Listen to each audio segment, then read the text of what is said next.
Nagel for Fan Day Nation. I'm here with Mark Jackson, pro football player, and now works for Financial Solutions. We're going to get to know a little bit about Mark, what he did to transition into his new career, how it was being a football player, and how it is now. All right, let's get started. Thanks for joining me. Thanks for coming. Of course. Man, we've had such incredible weather here in Colorado. Oh, I right? know. It's amazing. Finally. We're in the 60s, so I think God shined his face on you today. Yes. Because I know you drove a long way to get here, so I appreciate that. Of course. Yeah, it wasn't actually too bad. It was like 30, 35 minutes. Wow. Yeah. That's the new norm here in Colorado. Yes. So I just want to ask, what was being a pro football player different or pretty much what you expected going in? Oh, boy. Nothing. Nothing? Nothing like what I expected. Okay. It was, growing up, I watched North Dallas 40, the Green Machine. You watch football movies back in the day, and you think that, football's all glamour, you get the girls, you drink beer, and then you play the game, right?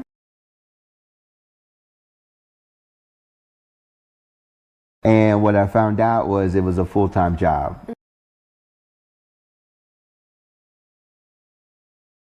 I mean, you're there at 6:30, 7 o'clock in the morning. You work out, you watch film, have lunch, watch more film, and then go out and practice. And it was every day. We had Tuesdays off. Okay. So Tuesday was your day off.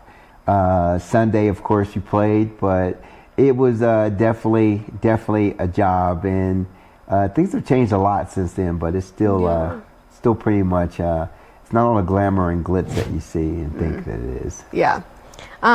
What was the moment? Did you ever have a moment, either in high school or college, where you were like, "Oh, I can go pro. Like, I am that good. Like, I can go all the way," or was it kind of always like, "I could go either way. I'm not sure yet." Oh boy. I never thought about playing professional football. Oh, really? Okay. No, I just love football. So I'm just a little background on me. I'm the runt of the family. I'm the youngest by 10 years. Oh, wow. I got 4 siblings, and they're all 10, 11, 12, and 14 years older than I am. So no, I wasn't a mistake. No, I was planned. Not really. But yeah, I came out, and that was about the only thing I could compete in. And I was really small, so basketball wasn't going to happen. My shot always went the other way. And I could play baseball, but you didn't play a lot of baseball in the projects of Chicago. It was just football and just, kill a man with the ball is what we played. Yeah. And I just love that because I can compete, and I felt like I was part of, the group. And then when I got to high school, I really started to get a little bit better at it, but not good enough to get scholarship offers. Okay. So I had a few boys' school offers. I had an offer from Rose Institute of Technology. Rose Holman. Go, Rose Holman. Go. All boys' school. But I wound up at Purdue University, and I walked on. So a lot of people don't know what a walk-on is. I tell people I was the Black Rudy of Purdue. Yeah. So everybody saw the movie Rudy, right? So didn't have a lot of talent, no skill, no size, nothing, but absolutely loved the sport of football. So it was actually my sophomore year that I was watching an NFL game, and in my brain, I thought, I could beat that guy. It was Lester Hayes. So for you, those of you who are Oakland Raider fans from back then, now they're Los Angeles Raiders, Oakland Raiders, then now Las Vegas Raiders. But back in the day, they used to be the Oakland Raiders, and Lester Hayes was the epitome of that brand. The bad guys. He wore like 2 pounds of stickum, would grab you and molest you. And for whatever reason, in my brain, I thought that I could beat that guy. And I could play. And here, by the way, at that particular time, I wasn't even 8th on the depth chart at Purdue. I mean, I never saw the field, was never going to see the field. But you asked me when did I actually thought that I could play. Yeah. It was that year, and it was like really weird.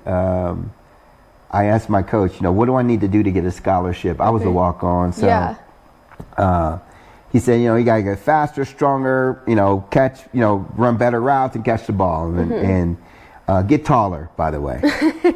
Okay, I'll work on that. Thank you. So yeah, I would hanging on the door hinges. The taller part didn't happen, but as it turned out, I got faster, I got stronger, became a better route technician, catching the ball. And it wasn't until my senior year that I got a scholarship.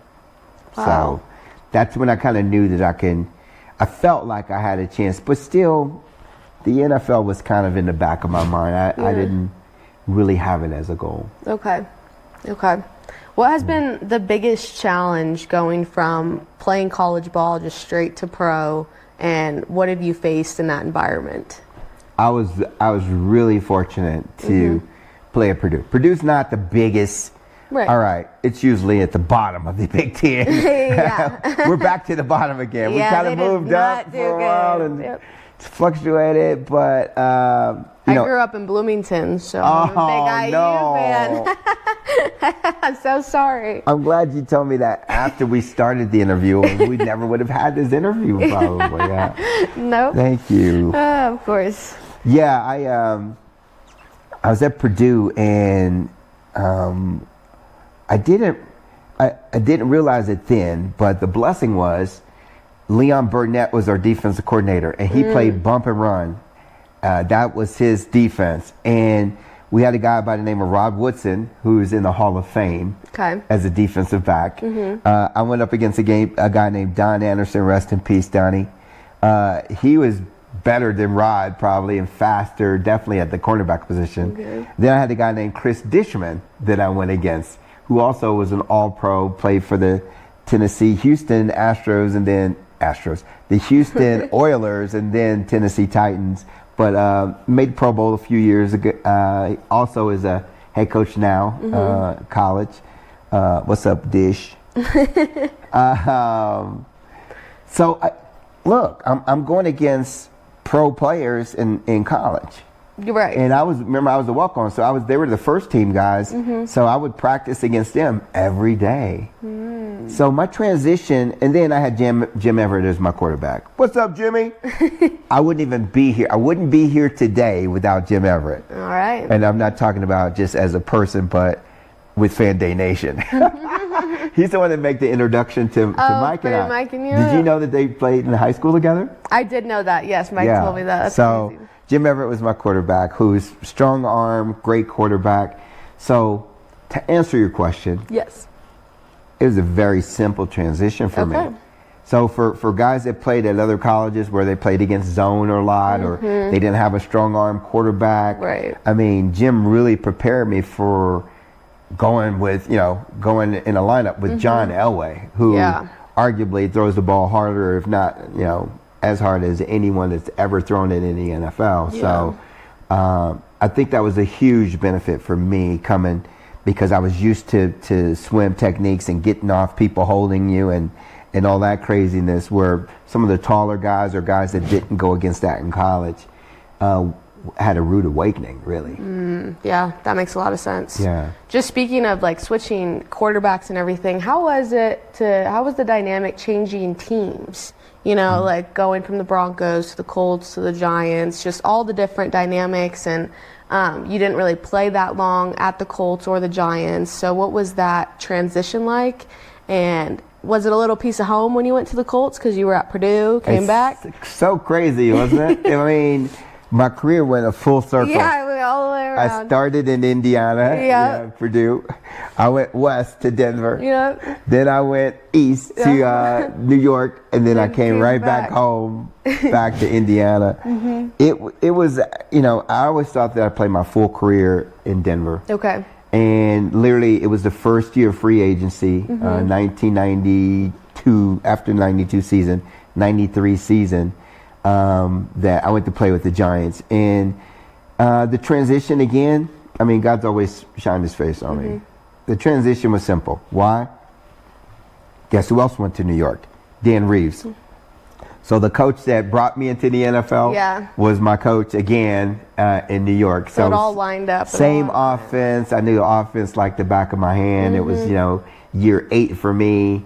It was a very, very simple transition for me. Well, good. And then going to Indianapolis was chaotic. How so? I want to know. Ted Marshall-Broder was the head coach. God bless you, Coach. I don't think I may have talked to him maybe twice the whole time I was there. Okay. But it was almost mid-season. It was Marshall Faulk's rookie year, so that was kind of fun. Jim Harbaugh was a quarterback, who's now the head coach of the Chargers and won a NCAA championship a year ago. It was an interesting time, but like you said, it was a great time of reflection of my life and where I was and how my career went a full circle from Indiana to Indiana. Yeah, that is crazy. But it was kind of a lackluster is not, bittersweet is a better word. Okay. Because I wasn't a star. I got in on third downs and was, nickel guy, basically. 4 wide receivers, 3 wide receiver sets. I get in. So it was kind of funky, but it was awesome. It was awesome. Yeah. I remember a couple weeks ago you mentioned how everyone thinks that all players like stay friends and are buddies and all the time. You talk all the time. So can you kind of tell the story of when you the Three Amigos were all together again and you saw Elway in the restaurant? What was that like, and how do you keep in contact with them and other players as well? Yeah, the NFL is an acronym, NFL, for not for long. And my career lasted 9 years, which is for a walk-on from Purdue, sickly, runt of the litter kid out of Chicago. That was phenomenal. But fast forward about, I think it was about 6-8 years after we had retired. And I say we, I'm talking about the Three Amigos. And we got a call from Taco Bell saying, hey, we want to do a local commercial. Can you get Ricky and Vance? And it's like, yeah, we could do this. So we spent 8 hours recording this commercial, 30-second commercial, 8 hours for a 30-second commercial. You got to check it out. Three Amigos, Taco Bell. But during that time, it was so cool just to be with Ricky and Vance. And we were talking all day, and we wore sombreros, and it was really wacky. Then afterwards, man, what do we do now? Let's go grab dinner. Yeah. And I was working down in Cherry Creek. I had an office down there, and I was like, let's go to Elway's in Cherry Creek. He never goes there, but I never see him there. Yeah. I had never seen John there. Really? I would go there almost every day because our office literally on Steel Street. So was definitely not expecting to see John. And of course, we had dinner, having some drinks. Now we're ready to leave, and we're walking out of the restaurant, and guess who's walking in? John Elway. So we're he's like, oh man, great to see you guys. I have another appointment that I got to get to, but let's just do one round on me, right? So we sat down 3 hours later. I guess he missed his appointment. He never made that appointment, Never made that appointment. I mean, people were around us at the bar. They were loving it. We were just telling stories. And one of the great things about that encounter was we had never done that before. Just the 4 of us, right?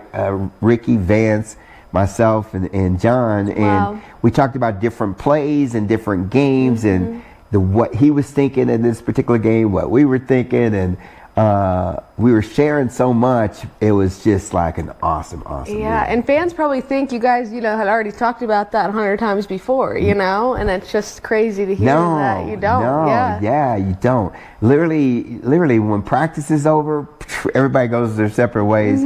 Like in the first couple of years when you're young and we're all single, we don't meet up at the bar, of course. But then, guys get married and people get more mature. They do a lot less partying. But yeah, for people that are around each other, literally 8 to 10 hours a day, literally. Yeah. The conversations would be there, and then that would be it. And usually it was cliquish. Yeah. So yeah, you rarely do you see like a linebacker who's best friends with a tight end. Yeah, right. Or a wide receiver, or a lineman that's best friends with. So yeah, it was pretty much that. Ricky Vance and I, Orson Mobley, of course, he and I were kindred spirits because what's up, Big O? Orson was 6A, so we were both drafted in the 6th round for the Broncos. He was the first selection, I was the second selection. So we're still to this day like tied by that. Really? That's cool. Yeah, we call each other 6A and 6B. I think he likes that because I'm 6B. Yeah, he wants to be the first, the A. We all know who the better athlete is. Today. Maybe not back then. You also said earlier how so much has changed in the league since you've been there. Can you name a couple things that are just such a drastic change that you wish had been there when you were there, or are you glad they aren't now? Oh, the NFL is not anything like the NFL of the day. And I came in the 80s, so the 60s and 70s had to be like crazy. Yeah. It's a wild, gladiator type stuff. People biting each other and the whole objective was to inflict as much pain as possible, of course, yes, on the other player to knock them out of the game. And now it's like, if you touch somebody, it's like, he touched me. Yeah, right. And all right, throw a flag. Yep. So that's one thing that's huge and different. And I think one of the reasons, it was kind of a blessing for me. Because if you look at the history of wide receivers, back in the 70s, the receivers were taller, the John Stallworths of the world, and Jeffersons. As Mark Duper and those guys came into the league, they found that, with the ability of the defensive backs with no rules against them holding or bumping you right off the line of scrimmage, quicker, faster guys were in vogue, so to speak. In the NFL. That's what you want. Yeah. Nowadays, you see the big Jeffersons. Right? Yeah. Right. You see a lot of tall receivers. They're faster now, by the way. But that's one of the things, man. I feel like, today, if I played under the same rules that those guys had, I'd probably still be playing. I think. Yeah, at 60 something. Yeah. Just because of injuries, or just because of... Oh, man. Just the wear and tear on your body, yeah, right? I can imagine. Oh, gosh. You're making contact on every single play now. The interior linemen, they expect that. But even at the wide receiver position back then, it was a battle every play. Because even on running plays, you're expected to block. And we're doing chop blocks. And there's all kind of different things that were going on in the dynamic of a football game. Now, the game is really designed for more scoring, right? The game is designed for entertainment. Yes. Back then, it was, you can do ground and pound, and the objective was to win the game, not necessarily to entertain the fans. Right. And the NFL's done, I guess, a good job of doing that. Of course, when the concussion scandal came out, the fact that, a lot of guys weren't aware of the real issues behind concussions and how it can, debilitate your life. You could see it, but it took a while to kind of figure that out. And so that's a good thing, I believe. So I still enjoy the game. Do you like it almost better if it's a little bit more rough? Is it more entertaining that way, or? I think they've taken so much out of it. Sometimes it's not enjoyable for me to, where, I know that part of the game before was, if you're coming across the middle, you're probably going to get your head taken off. So there was a degree of fear. So I think the receivers had to be a bit more courageous. They had to be a bit more creative. Okay. And how they caught the ball, where they caught the ball, how they stopped, a bit more discipline. Now, if you can run around without fear of somebody, defenseless player. Yeah. Well, everybody was defenseless back in the day, That was the thing is, hey, you come across the middle if you want to, right? Linebacker, I remember Matt Millen hit me after the play. Oh, Play okay. was over. A backside. Boom. He knocked me. Yeah. No flag though? No flag? I was waiting for Chris Tucker to come over. You just got knocked up. Ow! You know, and I'm looking up at this guy in the Coliseum. Yeah. It's when they were the LA Raiders. Oh my goodness. And I still hate that guy to this day. Cheap shot artist. Ouch. Does not sound fun. So now, I mean, you played for 9 years, and that was, you know, kind of the normal thing. And sometimes it still is, you know, you only can take so much. So you retire at a young age. And then what is that transition like, looking for that second career, something else to do, you know? Did you ever think about coaching? Oh, gosh. Don't say that. What led you? Man, I've never had anyone ask me that question, man, like that. And you just hurt my heart. I'm sorry. Yeah, you know something? I am a coach. I'm a life coach now. I coach people on their finances, and I've always enjoyed helping people. I love the sport of football, so being as vertically challenged as I am, I had to know. There's so much I know about football, angles and discipline and coming in and out of breaks and all that other good stuff, where I felt like I could be a great coach, but the transition was a little rocky for me because when I got cut by the Giants, I was really kind of bitter. I led the team in receiving yards. I was second on the team in touchdowns, I believe, that year. I had arguably one of my best seasons, and I got cut the next year. You're like, what's going on? I didn't understand it. Yeah. And then I realized that football is a business. You grow up your whole life. It's a team sport. We're family. And no, it's really a business. And, you know, some franchises do better than others, you know, as far as trying to take care of their players during that transition period. But it was just and it was during the bye week. And I didn't even know. I didn't find out. I found out in the newspaper. Oh my gosh. Some other people that I was fired. And that's when I got picked up by the Colts. And like I said, it was kind of I was in a daze still the whole time I was in Indianapolis. Right. Trying to enjoy it, trying to figure out, you know, if my career was over, if I wanted to do more. And I was just bitter. I was bitter. I didn't show it though. I'm not that guy. But inside, it was kind of empty. So it took me, I went walkabout. That's a Crocodile Dundee term. She went right over her head. Yeah, I know. Are you a millennial? You're not even a millennial. No, You're I'm Gen Z. Oh my God. All right, I'll try to get my reference points. Okay, no, that's okay. It's okay. I don't have to. There's a movie understand called Crocodile Dundee. Never mind. Google it. Okay, well. Yeah, so what it means is I just took a couple years off where I didn't really do anything. I couldn't find anything I could be passionate about. Just odd jobs, sales jobs. I've done everything. I've had like a million different jobs and things that I've done, but nothing I've had like incredible passion for. Nothing like football. Yeah. And it took me a while to find the financial services space where I felt like, okay, I'm competing because I got to get better at it. It's such a vast, discipline. There's so many different facets to it, and there's so much to learn because we're not taught it. So I'm hoping that I could actually, you know, do some really good things there. And, you know, the transition was what? 12 years in the making. Wow, So that was a long transition period. Hey, sometimes it takes a little bit.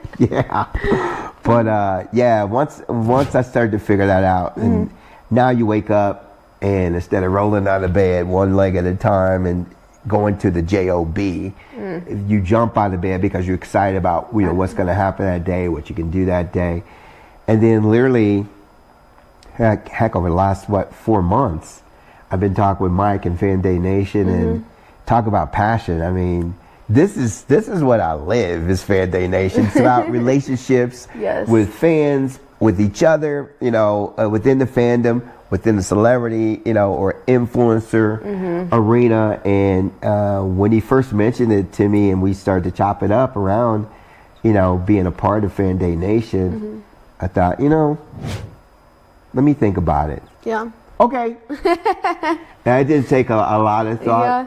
I literally, I had a partner about 14 years ago. We were going to launch a similar concept and never really got it off the ground. And I'm excited about, what the future with Fan Day Nation is going to be, where people can actually connect with athletes and influencers. So it doesn't have to be an athlete. It can be anybody. Exactly. And that person, if you're like me, there's lots of athletes, there's lots of movie stars, there's lots of rock stars, there's lots of authors and celebrities that love their fans and would love to communicate with them, but there's just not a venue for that to happen. Now there is. Coming soon. Now there is. Yeah. Can you talk a little bit about the company, Financial Solutions, and what you guys do and what's it about? And So Jackson Financial Solutions was my brilliant idea, the original thought. Yes. Financial Solutions, why? Because most people have a problem. Okay. And it's called their finances. Yes. So we're not taught this in middle school, grade school, high school, or college. Any of the really basic things. So as you're growing your wealth, so you're young. One of the big things, benefits of being young is you have time. Right? Yes. Compounding, time value of the dollar, right? So you have an opportunity to do a lot less in your financial world that can actually compound to something big if you know what you're doing, right? Unfortunately, most people don't. No. So taxes, it's going to eat most people's lunch. Inflation, and then high interest debt. So those three things are what I focus on to help people to mitigate those things in retirement. But more importantly, I believe, understand it when you're young. Yes, yeah. So you can actually begin to have your money grow for you. I mean, if you think about the numbers, the average American spends about 40 cents out of every dollar. So you think, okay, I make $100,000 a year. Well, you do, but about 40,000 of that, and it sounds crazy, are going to taxes. And you're like, well, I'm not in that high of a tax bracket. No, I'm not talking about just taxes on your income. I'm talking about taxes for a pack of bubble gum. Right. You go to the gas pump, you're paying the gas tax. Wow, yeah. If you own property, own real estate, you're going to pay property tax, right? So there's lots of it. If you actually have an investment that makes money, you're going to pay capital gains tax. So if you start adding all those pennies up, You're like, oh, whoa. it's about 40 cents out of every dollar. Wow. So now, okay, I'm living a $100,000 lifestyle, but I'm making $60,000. But wait a minute. The way we make up for that is we got credit cards. So with a credit card, I can now boost my $60,000 to $70,000 or $80,000. So instead of living on 50% of what you make, most people are living on 108% of what they make because they're using credit cards. And what credit cards create is high interest, right? And that compound interest is working against you now, which creates more debt, So now a lot of people, when it comes to the end of their life and the time that they're supposed to be enjoying their life, they're trying to figure out, what is Trump going to do with Social Security? I mean, Social Security was never meant to be the retirement plan. It's supposed to be a small portion to supplement your investments and your 401k, and there's no more pensions. So yeah, without getting too deep into the weeds on financial services, but that's what Jackson Financial Solutions is. It's a team. That's the other thing that I had to figure out was, man, like I said, it's so vast. How do I learn about all these tax laws and how to mitigate taxes? Well, I have an enrolled agent that I have on my team. He figures all that out. I don't have to figure all that out, right? Yeah. Well, how do I figure out all the different insurance products that you can get to actually eliminate the taxes, right? Because insurance grows tax-free and you can withdraw tax-free. What? Yeah, that's a whole nother story. Probably the best investment. Most people think of it as death insurance, but life insurance is probably one of the best investments. I have a CLU that helps me with that, right? I have people that help me with AUM. So I've got a lot of different people, and I've been blessed to have a team, but to actually recognize the importance of a team. I think there's a lot of agents out there that, they want to sell one product to you. Yeah. And that's their product salesman. I'm not a product salesman. I don't want to sell you a product. Yeah. I want to solve a problem that you have. A solution. I want to give you a solution that can help you, or game plan for your success. That's what I do. That's awesome. So are you excited to get out of bed and do it? when you wake up? Absolutely. Okay, well, good. I'm going to be speaking next month to my church. Okay, about so the church about congregation. okay, yeah. awesome. So I've been studying. I've been, looking at it from a biblical standpoint, Yes, right? yes. And sharing some of the basic principles, right, with people, and it just makes my heart. That's how football was. I loved it so much. I didn't care about really getting paid or anything. I made $60,000 my rookie year. Yeah. So it wasn't like I was always trying to chase a dollar or anything. I find that with this too, like just sharing with someone about the 5 components of your credit score. What are the 5 components of your credit score? Right? How do they impact you? Like, I was clueless. Yeah. I mean, I had a horrible I had like an 18% interest rate on my first house. Oh my gosh. On my home. That was in 1987. Yeah. Wow. Interest rates. If you think interest rates are high now, Google it. Google it. Yeah, I had bad credit in a high interest rate environment, and I was overpaying. I financed cars before. I'm paying $900 a month for a Jeep Cherokee. Oh my gosh. Because you got bad credit. Come on. Seriously? Yeah. Oh, So wow. the whole idea is to learn the rules to the game. It's just like football. If you don't know the rules to the game, you could be the biggest, strongest guy on the planet, and you'll go and get chopped down. You could never make it. But if you learn the rules to the game in finances, you can actually have a pretty easy go of it. Yeah. Yeah. Yeah, awesome.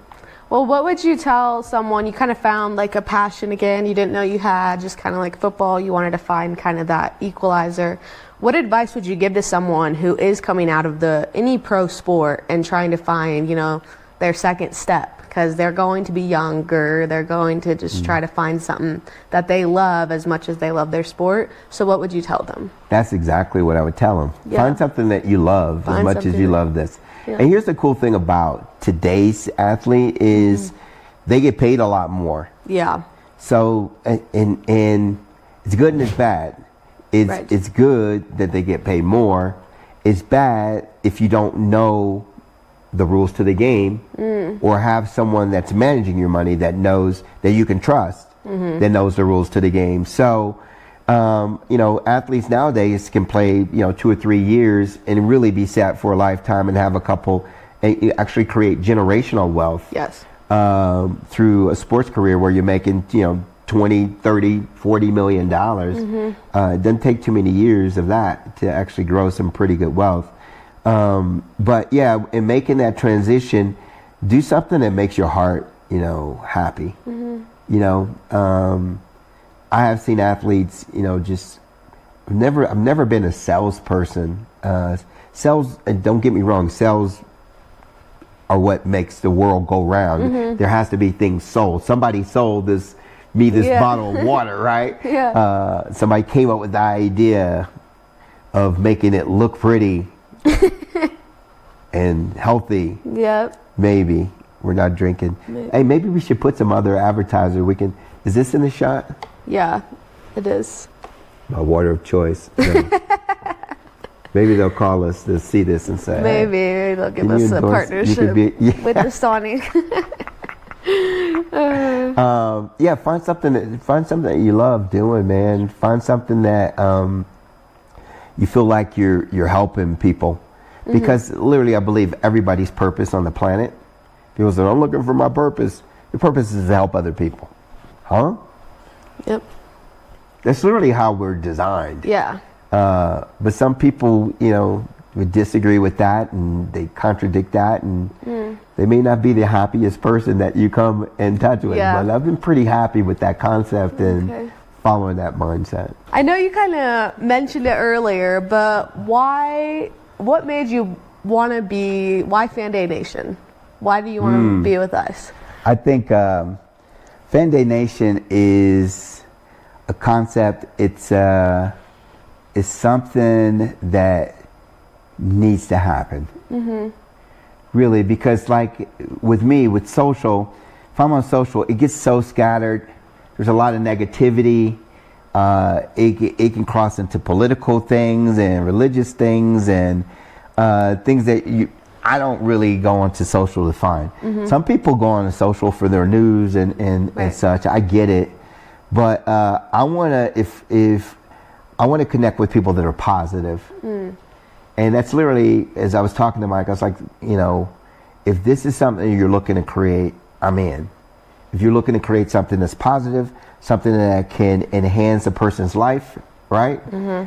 Something that can help a person get ahead, right? Informational, good stuff. So that's literally what I want Fan Day Nation to be, is a place where people can come and get reliable information, right? There's so much misinformation out there that social, everybody's got an opinion, right? So it can get kind of crazy and convoluted, and you don't know what's right and what's wrong. And I don't know if we can do it or pull it off, but that's the goal is to we're gonna try. That's the goal, is to just to have positive, uplifting, quality information that people can rely on, that they can trust. Just speaking of kind of giving back in that positive environment, can you talk about the charities and communities you give back to through, is it through your organization, or is that separate? There's several that are like really close to me, but over the years, oh my gosh, I've done everything. I think I got burned out, actually. Really? Right after my career, I'd done so much. So I've done Race for the Cure, this is again the Little Red Wagon race with Children's Hospital, Bonfils, Hermanos de Colores, which is a group that helped Hispanic and women of color with different health issues. You name it. I've been in and around youth gang initiatives and stuff, and I got to a place where I was volunteering, because I've always made myself pretty open. I'm a very private person, but when it comes to stuff like that, like charitable causes, I'm always open. So if I could do it, I was doing it. And then it took me a while, but I had to figure out how to say no. Okay, that's hard to do. For me, it was impossible. Yeah, that is very hard to do. And I found myself getting double booked. I found myself actually driving to events angry.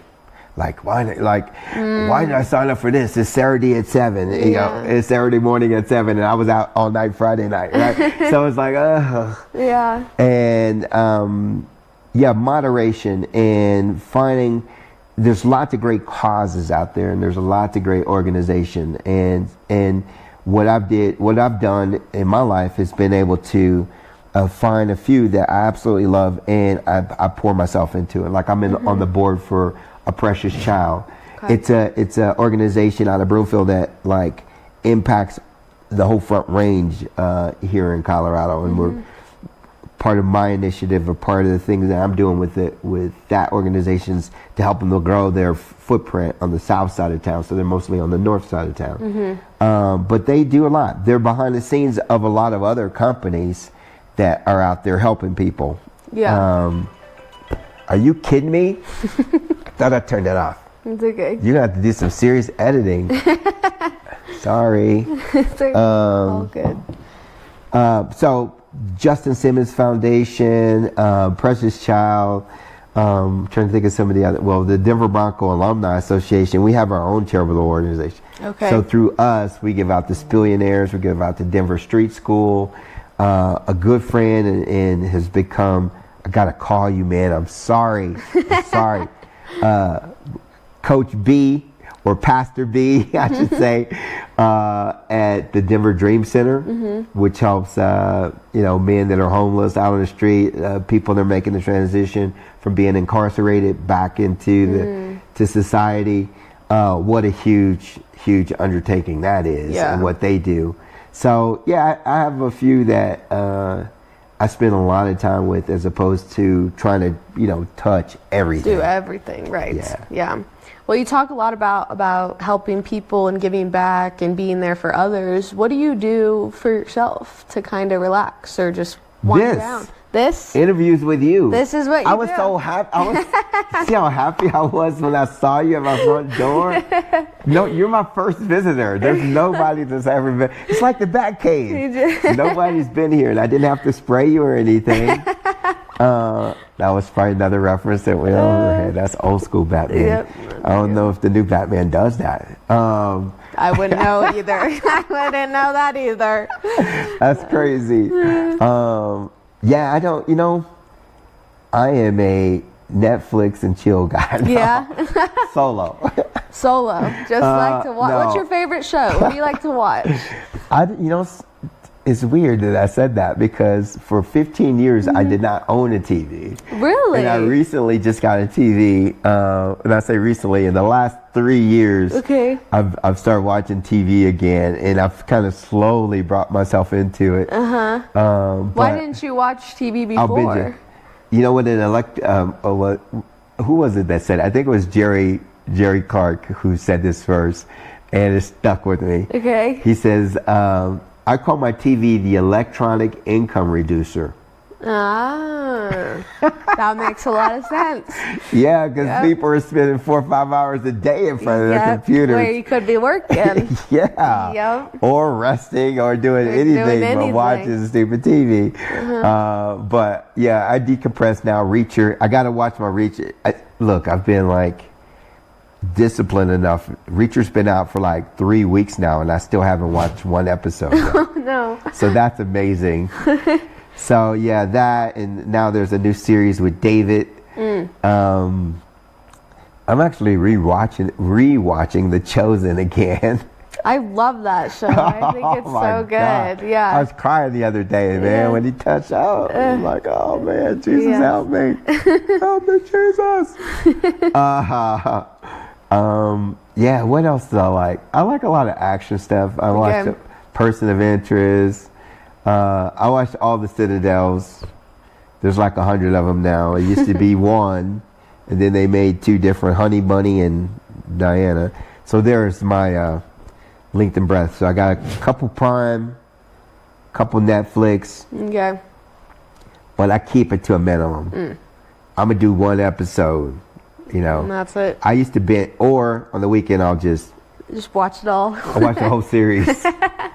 6 seasons, 5 seasons of blah, blah, blah. And I'm like, I'm strange. Do not try this. The average human couldn't do that. I'm definitely strange. Yeah.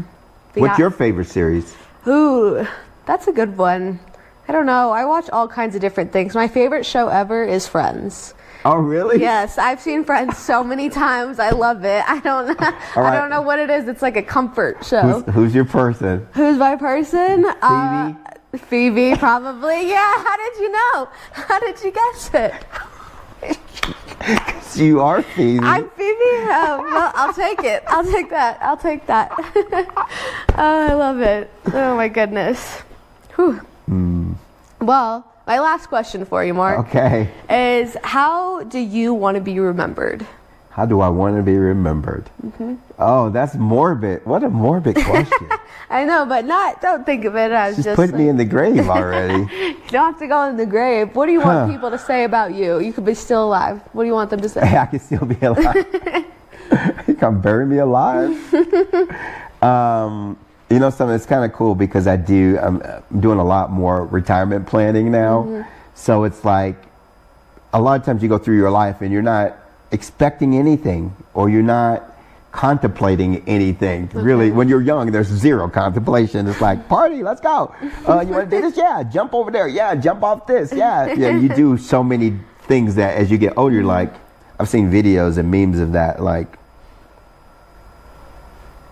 why are they doing that? Why do they even do that? Why would you jump off a house into a swimming pool? That's pretty cool back in the day. Because it was fun. But with that reflection, and so I have thought about it. It's like when you're doing your retirement plan, you're like trying to figure out how do I want to live. But you're also, part of it is what legacy do I want to leave? Exactly. You know, how do I want people after me to live because of me or to think of me? And I think for me, mostly, I just want to, sometimes and I'm thinking out loud right now. I haven't thought about it that deeply, but sometimes it's not about money or monetary thing. It's about what impact you made on someone. So I'm thinking about kind of like what I was saying with charities. Instead of doing a little bit with a lot and just showing up and, hey, I'm Mark Jackson, shaking hand or signing an autograph and get it out. I'm actually going and I'm feeding people and I'm being a part of that on the board. I'm helping to design or create different functions that are happening.